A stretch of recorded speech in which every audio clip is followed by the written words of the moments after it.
Blood in the wild means death. Every predator is wired to track it. A single drop can summon wolves from miles away. Yet, for thousands of years, early human females bled for days, every single month. Logic dictates they should have been hunted to extinction. Evolution says otherwise. Menstruation wasn't a biological flaw. It wasn't a death sentence in the ice and snow. It was a calculated, ruthless survival weapon. And everything you think you know about it is entirely wrong. Winter, endless snow, deep caves. Outside, saber-toothed cats and dire wolves ruled the dark. In this ecosystem, bleeding is an invitation to be eaten. The iron scent of human blood carries on the wind. It attracts predators. So the question remains, how did prehistoric women survive? By not bleeding. Anthropology reveals a brutal truth. The prehistoric environment was a relentless state of starvation. Extreme physical labor, dangerously low body fat, diets stripped of surplus calories. Combine this with back-to-back pregnancies and years of continuous breastfeeding. The biological math is simple. The female body shut the reproductive cycle down. Menstruation is an energy luxury. Prehistoric women simply could not afford it. They experienced a fraction of the cycles modern women do. But rare is not zero. Sometimes, the blood came. When it did, the scent was a beacon. Running was pointless. Hiding was impossible. The solution was not physical. It was chemical. They turned to the campfire. The ashes left behind from burnt wood. The dry clay beneath the earth. They did not just burn wood for heat. They weaponized the remnants. Wood ash is highly alkaline. It destroys bacteria. It chemically neutralizes the distinct metallic scent of iron. They coated themselves. They mixed ash with clay to form an impenetrable barrier of earth and carbon. The wolves smelled nothing but a dead fire. The apex predators walked right past them. The scent of blood was hidden beneath the ashes. But the tribe never stood still. Marching 15 kilometers a day through rough terrain with a bleeding lower body. Hiding the scent was not enough. They needed something to absorb it. Constant motion. 15 kilometers a day over brutal terrain. Walking continuously with a bleeding lower body creates an immediate mechanical problem. Friction. Every step rubs skin against skin. Micro-tears form. Raw wounds open up. In the wilderness, an open wound near the reproductive organs is an automatic death sentence. Bacteria breed instantly. Sepsis follows. Death is slow, hot, and agonizing. They desperately needed a physical barrier. Something to absorb the blood and eliminate the chafing. Early engineering attempts were brutal. Desperation drove them to grab whatever was at hand. Handfuls of dry grass, broad leaves. It was a deadly gamble. Grab the wrong plant, and the results were catastrophic. Some leaves carried microscopic toxic oils. Others were covered in fine, jagged hairs. Crammed into the most highly sensitive area of the human body during a grueling march, a toxic leaf caused severe allergic inflammation. Women literally died from toxic shock and septic reactions just from picking the wrong foliage. An entirely absurd, preventable death. The actual solution came from extreme violence.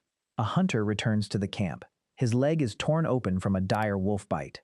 To stop the massive hemorrhage, the tribe packs the crushed flesh with mud and moss. Specifically, sphagnum moss. Peat moss. They wait for the leg to rot. It never does. The mangled flesh heals clean. The women watch this. They recognize the mechanics.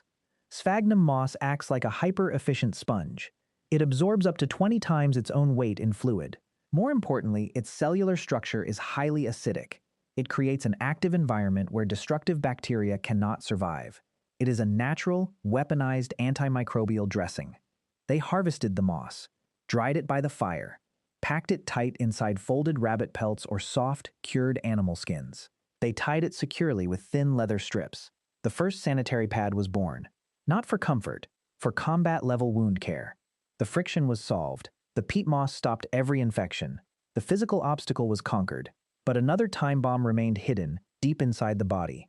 The problem was not the bleeding itself. The problem was why humans bleed so heavily in the first place.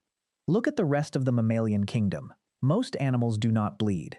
When their reproductive cycle ends, their bodies quietly reabsorb the tissue. Humans are the extreme anomaly. We bleed heavier, longer, and more violently than almost any other creature on Earth. The reason is not a biological design flaw. It is an evolutionary arms race. To understand the blood, you must understand the human embryo.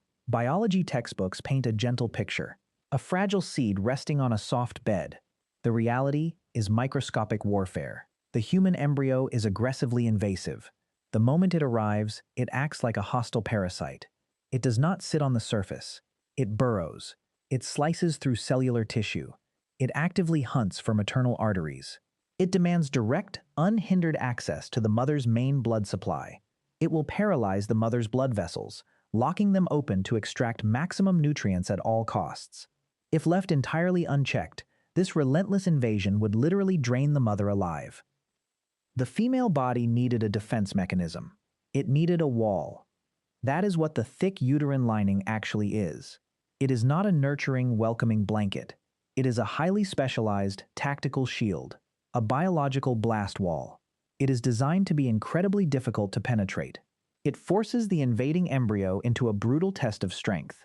Weak or genetically flawed embryos cannot breach the perimeter. They die. Only the absolute strongest, most ruthless organisms make it through to the blood supply. The wall protects the mother. It stops the embryo from digging too deep into her vital organs.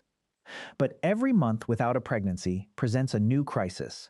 The blast wall is fully built. The blood vessels are dilated, pulsing, ready for an invasion that never came.